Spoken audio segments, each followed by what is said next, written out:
Hello everyone, Purvanchal classes में आप सभी का स्वागत है। तो चलिए, आज वर्णमाला हम पढ़ा चुके हैं, स्वर व्यंजन दोनों सब हो गया। अब अगली क्लास देखिए होगा शब्द के भेद। तो चलिए आज देखा जाए शब्द के भेद और उनकी परिभाषा, सब कुछ बताया जाएगा। चलिए देखिए,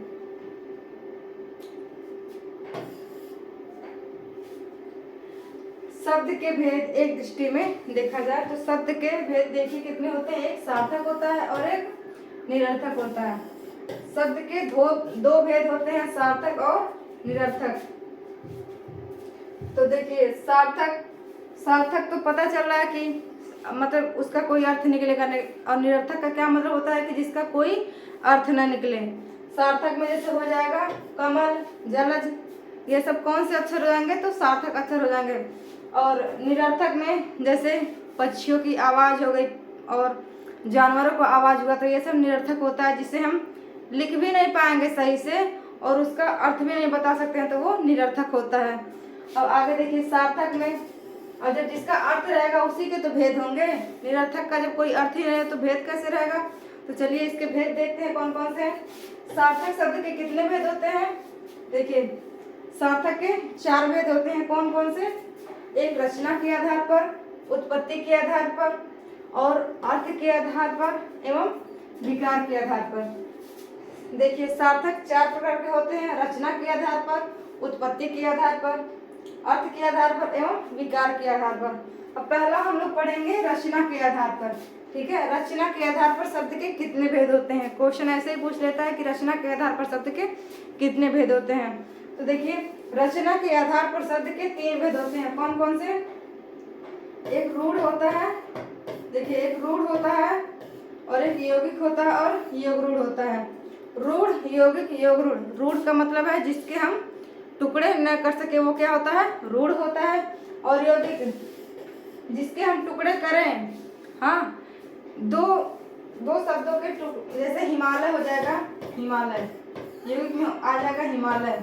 ठीक है, अब हिमालय को हम तोड़ देंगे, हिमालय हो जाएगा। और क्या हो जाएगा? हिमालय, विद्यालय। देखिए, विद्यालय 2-3 शब्द, विद्यालय हो जाएगा। अब इन दोनों को हम जब तोड़ेंगे, विद्यालय तो हो जाएगा विद्या प्लस आलय। विद्या तो अलग हो गया, आलय मतलब घर हो गया, विद्या का घर। तो ये जो दोनों जुड़ के क्या बन रहा है? विद्यालय बन रहा है। तो यौगिक मतलब कि तोड़ने पे भी वही अर्थ है, वो अर्थ में ज़्यादा परिवर्तन नहीं आया तो क्या होता है कि यौगिक होता है। और योग रूढ़ क्या होता है? जैसे कि जलज,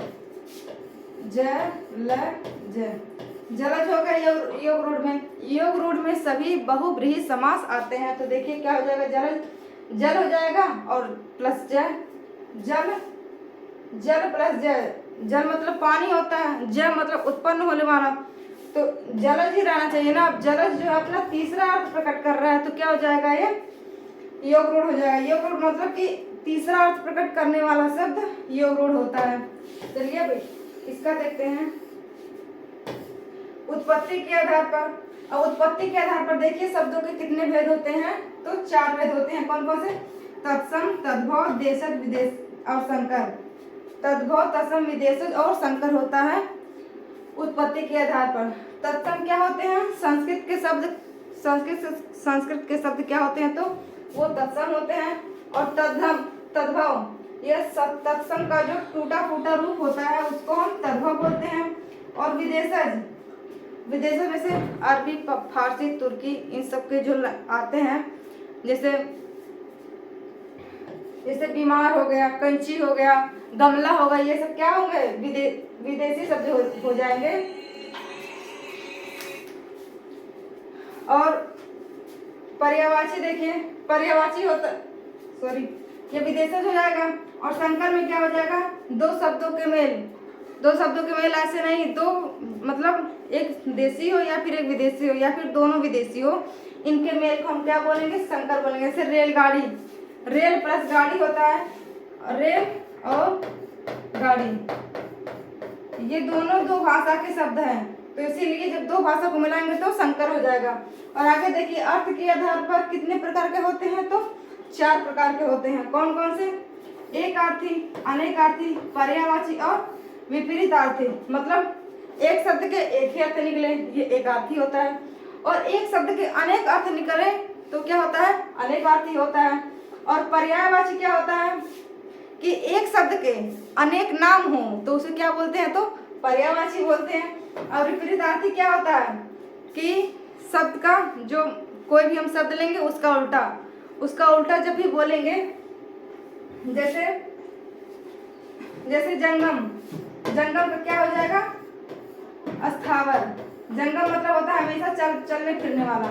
हाँ, तो जंगम का क्या हो जाएगा? अस्थावर। मतलब ये सीधा तो ये उल्टा, काला सफेद, तो ये सब क्या हो जाएंगे? विपरीतार्थी हो जाएंगे।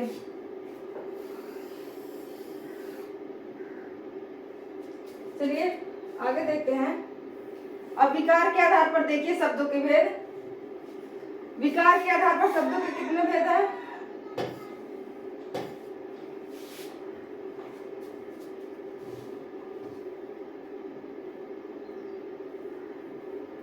देखिए, विकार के आधार पर शब्दों के 2 भेद हैं। कौन कौन से?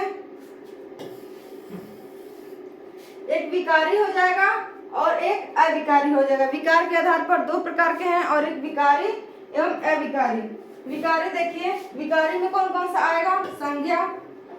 संज्ञा आएगा, सर्वनाम आएगा, विशेषण आएगा और क्रिया आएगा। विकारी 4 प्रकार के होते हैं: संज्ञा, सर्वनाम, विशेषण और क्रिया। एवं अविकारी कौन कौन से होते हैं? क्रिया विशेषण, संबंध बोधक, समुच्चय बोधक और विस्मयादि बोधक। अविकारी भी 4 प्रकार के होते हैं और विकारी भी 4 प्रकार के होते हैं। चलिए अब आगे जो इसके पहले हम पढ़ा है रचना के आधार पे, अब हम इसका विस्तार रूप से पढ़ेंगे और इसको भी चलिए देख लिया जाए।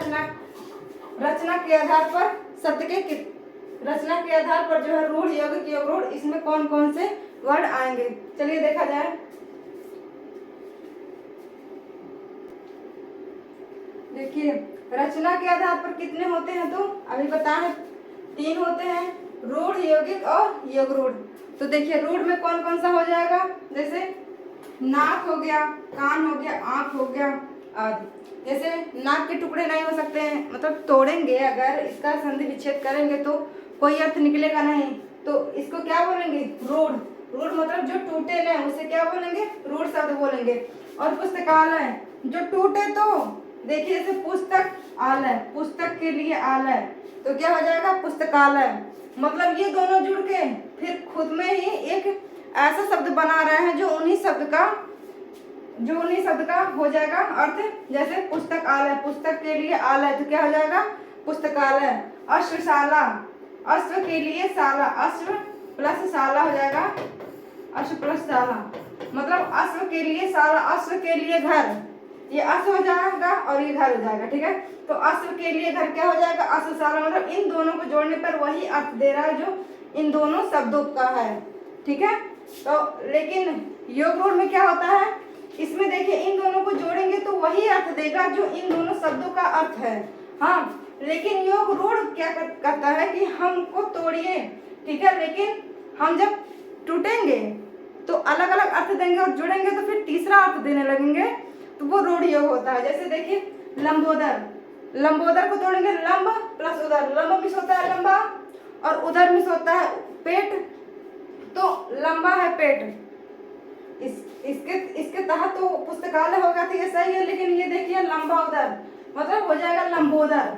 लंबोदर तो हो गया, लेकिन लंबोदर किसको प्रदर्शित कर रहा है? तो गणेश जी को प्रदर्शित कर रहा है, तो ये क्या हो जाएगा? योग रूढ़ हो जाएगा। मतलब तीसरे को बताने लग रहा है योग रूढ़।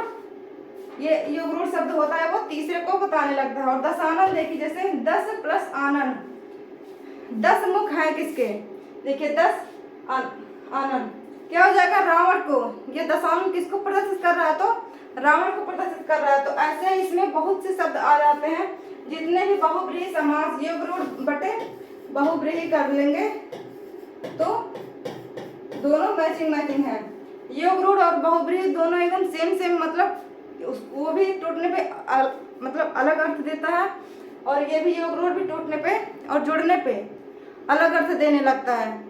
तो देखिए आज के आधार पर ये जितना था सब बता चुके हैं। अब आग जो अभी जो छूटा है और सब वो सब अगले क्लास में बताएंगे। और आज की क्लास यहीं समाप्त करते हैं। चलिए धन्यवाद।